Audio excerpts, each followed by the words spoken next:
Hello friends, welcome to my work. ఈ రోజు చిన్న చిన్న చిట్కాలు అనేది చెప్తానండి ఈ వీడియోలో. మనం ఇలాంటి ట్రాన్స్పరెంట్ క్లాత్ పైన వర్క్ చేసేటప్పుడు రెగ్యులర్ గా ఫ్యూజింగ్ పేపర్ పెడతారు కదండి. ఆ ఫ్యూజింగ్ పేపర్ అనేది డబల్ లేయర్ పెడితే వర్క్ అనేది నీట్ గా వస్తుంది, డిజైన్ అనేది స్ట్రిక్ట్ కాదు. నెక్స్ట్ థ్రెడ్స్ కూడా ఊకే కటింగ్ అవ్వడం అనే ప్రాబ్లం అనేది ఉండదు. చూస్తున్నారు కదండి, ఇది సెకండ్ ఫ్యాబ్రిక్. ఇది ఇలాంటి ఫ్యాబ్రిక్స్ పైన మనం ఫ్యూజింగ్ అనేది 1 పెట్టినా సరిపోతుంది. ఇంకొక స్ట్రిప్ ఇంకా ఎక్స్ట్రా పెట్టినా కూడా ఓకే. కానీ ఇలాంటి వర్క్స్ కి మాత్రం, ఇలాంటి ఫ్యాబ్రిక్ ఉంది కదా, ఇలాంటి ఫ్యాబ్రిక్ కి మాత్రం స్పెసిఫిక్ గా జరీ యూజ్ చేయడం అంత కరెక్ట్ సొల్యూషన్ అయితే కాదు. మనం కుదిరినంత వరకు మాక్సిమం థ్రెడ్ తో వర్క్ చేస్తే బెటర్ అండి. ఫర్ ఎగ్జాంపుల్, చాలా ట్రాన్స్పరెంట్ క్లాత్స్ ఇచ్చేసి కస్టమర్స్ మాకు దానిపైన వర్క్ చేయమని చెప్పేసి అడుగుతుంటారు రెగ్యులర్ గా. సో అలాంటి వాళ్ళు ఎవరైతే ఉన్నారో అలాంటి వాళ్ళకు మనం ఫేస్ చేసే ప్రాబ్లం అనేది చెప్పేసి థ్రెడ్ యూజ్ చేయడం వల్ల వర్క్ అనేది ఇంకా అట్రాక్ట్ గా ఉంటుంది.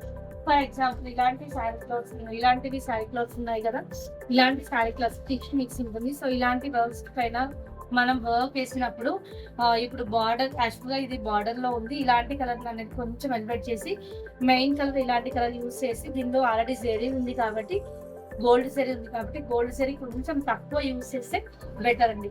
ఇంకా వచ్చేసి బాబిన్ థ్రెడ్ పైకి వస్తుందని చెప్పేసి అనుకుంటుంటారు. అలాంటి వాళ్ళు బాబిన్ కేస్ కొత్తది మంచిగా ఉన్నా కూడా మీరు అలాంటి ప్రాబ్లమ్ ని ఫేస్ చేసి స్క్రూ అనేది కొంచెం టైట్ చేస్తే సరిపోతుంది. పైన టెన్షన్స్ ఏవైతే ఉంటాయో అవి అడ్జస్ట్ చేస్తే సరిపోతుంది. ప్రాబ్లం అనేది రిపీట్ కాదు, ఈజీగా సొల్యూషన్ అవుతుంది. ఇంకా నెక్స్ట్ వచ్చేసి మిర్రర్ షీట్స్ మనం మిర్రర్ వర్క్ అనేది యూజ్ చేస్తున్నప్పుడు, ఫర్ ఎగ్జాంపుల్ మిర్రర్ అనేది సర్కిల్ ఇస్తుంది కదా, ఆ సర్కిల్ కంటే చిన్నగా పెట్టొద్దు, పెద్దగా పెట్టొద్దు. ఒకవేళ మిర్రర్ అనేది పెద్దగా యూజ్ చేసి ఏమవుతుందంటే దానిపైన వర్క్ వచ్చేసి మిర్రర్ షీట్ అనేది అవుట్ సైడ్ పెద్దగా వస్తుంది. సో అలా రావద్దు అంటే కరెక్ట్ సైజ్ అనేది మనం అడ్జస్ట్ చేయడం బెస్ట్ సొల్యూషన్. చిన్నగా యూజ్ చేస్తే ఏమవుతుందంటే మిర్రర్ అనేది తొందరగా బయటకు వచ్చేస్తుంది.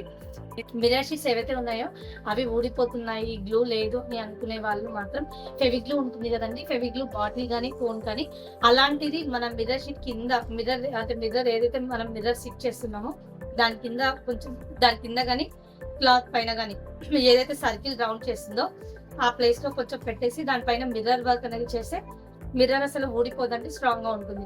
నెక్స్ట్ మల్టీ థ్రెడ్స్ ఎవరైతే యూజ్ చేస్తున్నారో కొత్త కస్టమర్స్ కానీ పాత కస్టమర్స్ కానీ, ఇలాంటి వాళ్ళు ఫ్లవర్ లో అయితే pink colour combination, red colour combination వేసి లీఫ్ లో కానీ స్టెమ్స్ లో కానీ అలాంటి ఫ్లోరల్ వర్క్ ఉన్నప్పుడు అయితే బ్రౌన్ కలర్ కానీ గ్రీన్ కలర్ కానీ ప్యారెట్ గ్రీన్, డార్క్ గ్రీన్ అలాంటి కాంబినేషన్స్ లో వర్క్ చేసి చాలా చాలా బ్యూటిఫుల్ గా ఉంటుంది. నెక్స్ట్ కుదిరినంత వరకు ఫ్లవర్స్ లో సింగిల్ కలర్ యూజ్ చేసేసి లీఫ్ లో కానీ ఫ్లవర్ చిన్న చిన్న కర్టీన్స్ అలాంటి వాటిలో మల్టీ కలర్ ఇంకా వర్క్ అనేది ఎఫెక్టివ్ గా ఉంటుంది.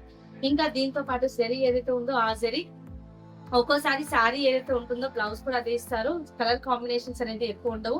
For example, pink colour sari అనుకోండి, గోల్డ్ కలర్ బ్లౌజ్ అనుకుంటే బ్లౌజ్ కూడా గోల్డ్ ఇచ్చారనుకోండి, మనం ఏదైతే సెల్ఫ్ కలర్ ఉంటుందో పింక్ లో పింక్ బ్లౌజ్ పింక్ లో పింక్ వర్క్ అనేది కనపడకపోతే గోల్డ్ జరీ యూస్ చేసి మధ్యలో పింక్ సెల్ఫ్ యూస్ చేస్తే చాలా బాగుంటుంది. అలాంటి ఆప్షన్ కూడా లేదు అనుకుంటే పింక్ కలర్ స్టోన్స్ కానీ అలా ఏదైనా కొంచెం ఎఫెక్టివ్ గా కనిపించాలంటే ఆ కాంబినేషన్ వర్క్ చేస్తే చాలా చాలా బ్యూటిఫుల్ గా ఉంటుంది.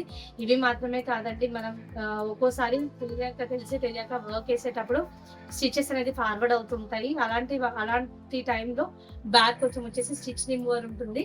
మన స్టిచ్ రిమూవర్ ఏదైతే ఉందో దాని స్టిచ్ రిమూవర్ హెల్ప్ తోన ఈజీగా బ్యాక్ స్టెప్ తీసేసి మనం అనేది వర్క్ అనేది కంటిన్యూషన్ అనేది చేసుకోవచ్చు. ఒక్కోసారి వర్క్ వేసేటప్పుడు కూడా డిజైన్ షిఫ్ట్ అవ్వడం అలాంటి ప్రాబ్లం ఉందంటే చాలా వరకు మొత్తం తీయడం కానీ క్లాత్ ని తీసేయడం కానీ అలాంటివి చేస్తుంటారు. అలా కాకుండా స్టిచ్ రిమూవర్ అయినా హెల్ప్ తీసుకోవచ్చు. లేదు ఒకవేళ ఫ్యాబ్రిక్ కొంచెం ఎక్కువ ఉందంటే ఆపోజిట్ సైడ్ కూడా చేస్తే ఇంకా ఎఫెక్టివ్ గా ఉంటుంది.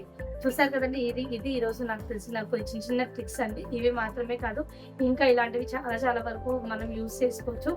రెగ్యులర్ గా వర్క్ కస్టమర్ కి ఇంకా మోర్ ఎఫెక్టివ్ గా ఇవ్వాలనుకుంటే అక్కడక్కడ గ్యాప్ లో లైక్ మగ్గం వర్క్ మెటీరియల్ కానీ లేదంటే జర్కన్ స్టోన్స్ కానీ కంప్లీట్ బేస్ తో కానీ లేదంటే ఫ్రేమ్ కుందన్స్ కానీ ఇలాంటివి వర్క్ అయిపోయాక అడిషనల్ వర్క్ అనేది చేస్తే అడిషనల్ వర్క్ తో మోస్ట్ బ్యూటిఫుల్ గా వర్క్ అనేది మనకు కనిపిస్తుంది. సో ఇవన్నీ మీకు హెల్ప్ అవుతాయని అనుకుంటున్నాను. నచ్చినట్లయితే లైక్ చేయండి, షేర్ చేయండి. ఇంకా మీకు ఇలాంటి డౌట్స్ ఇంకేమైనా ఉంటే కామెంట్ సెక్షన్ లో కామెంట్ చేయడం మాత్రం మర్చిపోదు. Thank you.